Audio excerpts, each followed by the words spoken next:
Hey everyone, and welcome back to the channel. Today, we're diving deep into one of the world's most unique and complex international relationships, the bond between Canada and the United States. It's November 2025, and a lot has happened over the past few years. So, where do these two North American giants stand today? Let's break it down. Historically, Canada and the US have been more than just neighbors, they're family. We share the world's longest undefended border, a deeply integrated economy, and countless cultural ties. From hockey rivalries to shared holidays, our lives are intertwined in ways most countries can only imagine. But, like any family, things aren't always perfect. The relationship has had its ups and downs, shaped by changing political landscapes, economic pressures, and global events. Let's start with the economy, because it's the bedrock of this partnership. As of late 2025, the CUSMA, or the United States-Mexico-Canada Agreement, remains the framework for our trade.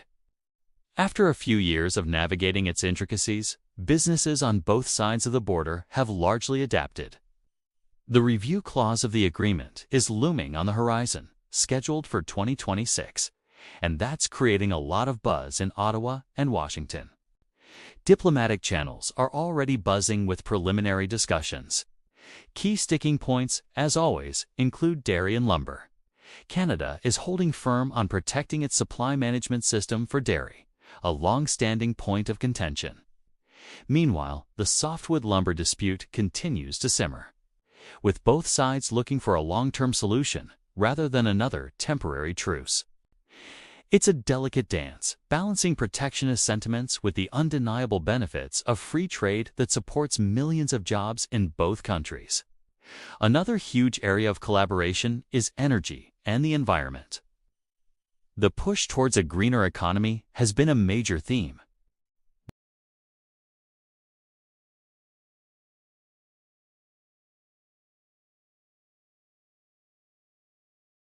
We're seeing joint investments in things like green hydrogen production, carbon capture technology, and strengthening the cross-border electricity grid to better handle renewable energy sources.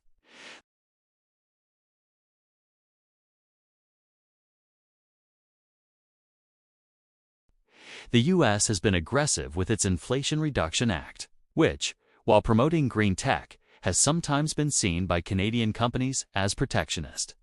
In response, Canada has rolled out its own set of tax credits and subsidies to keep its clean energy sector competitive.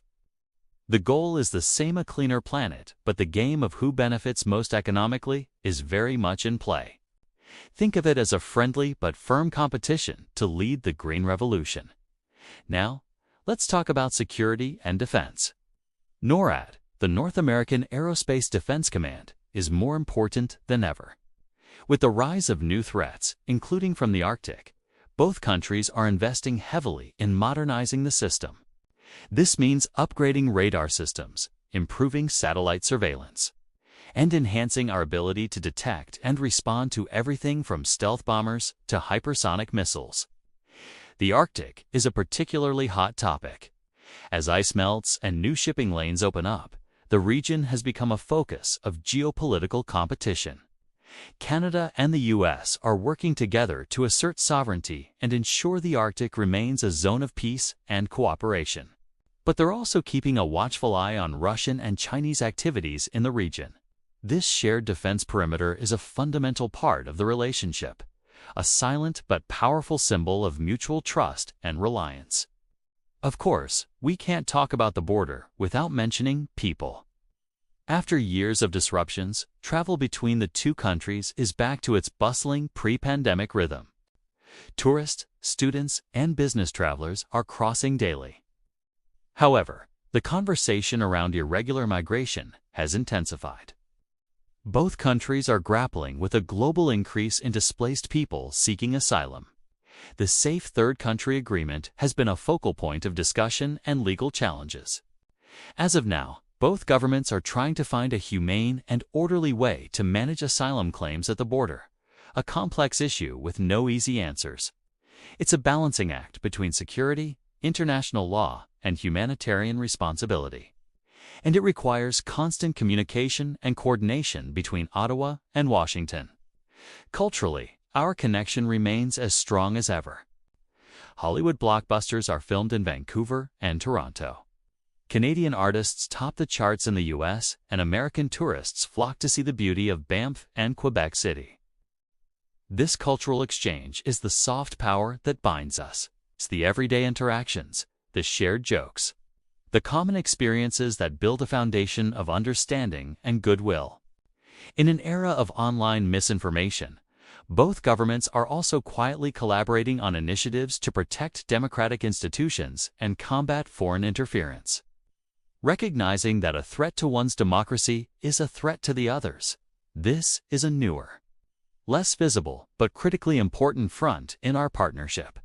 So, what's the big picture in November 2025? The Canada-US relationship is a mature, complex, and overwhelmingly positive one.